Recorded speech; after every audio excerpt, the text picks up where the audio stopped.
മതി.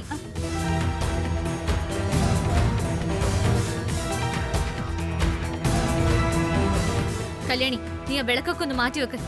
എന്റെ കുറച്ച് ഡ്രസ്സ് ഇവിടെ അലക്കാനുണ്ട്. അത് ചെയ്തിട്ട് മതി ബാക്കിയൊക്കെ.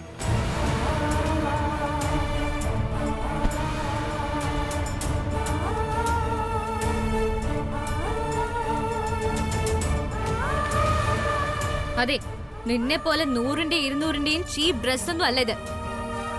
10,000 കൊടുത്ത് വാങ്ങിയതാ. അതൊന്നും വാഷിംഗ് മെഷീനിലിട്ടാ ശരിയാവില്ല. നീ തന്നെ കൈകൊണ്ട് കഴുകണം. പറയുന്നത് ചെയ്താ മതി. മാഡം, എന്റെ ജോലിയാ വാഷിംഗ്. കല്യാണി അത് ചെയ്തൊന്ന് മാഡം അറിഞ്ഞാൽ. Shut up. വേലക്കാരികൾ നാവിട്ട് അടിക്കണ്ട. അതെങ്ങനെയാ? ഒത്തി വലിയ മുതലാളിയാണെന്ന് വിചാരിച്ച ആളായിട്ടല്ലേ നടത്തം. ഇവളെ കണ്ടല്ലേ ബാക്കിയുള്ളവരൊക്കെ പഠിക്കുന്നത്.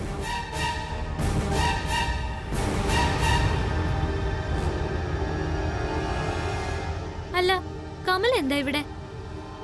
ഓഫീസിലെ പണിയൊന്നും ഇല്ലാണ്ടായോ? ഓ, അഖിലാന്റി ഒന്നും ഇവിടെ ഇല്ലാത്തോണ്ടായിരിക്കും. പോടി അപ്പുറത്ത്. നിന്നെ ഇവിടെ ആരും ക്ഷണിച്ചില്ലല്ലോ.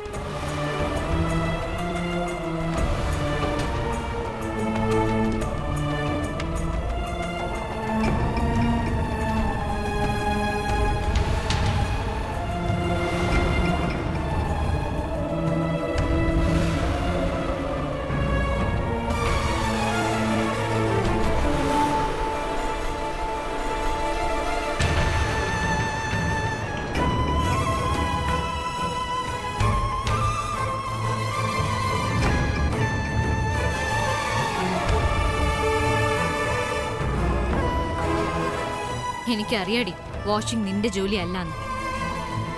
പക്ഷെ അവളെ കൊണ്ട് കഴുകിപ്പിച്ച എനിക്കത്ര വിശ്വാസം പോരാ. അതുകൊണ്ടാ. പെട്ടെന്നാവട്ടെ.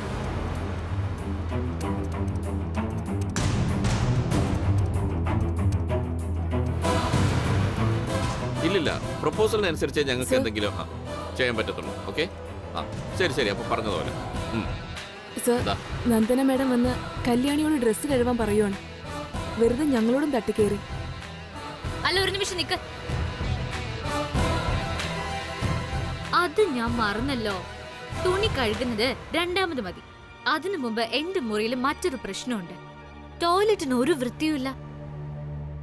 നീ ആദ്യം അവിടെ വന്ന് ആ ടോയ്ലറ്റ് ഒക്കെ ഒന്ന് വൃത്തിയായിട്ട് തേച്ച് കഴുകണം.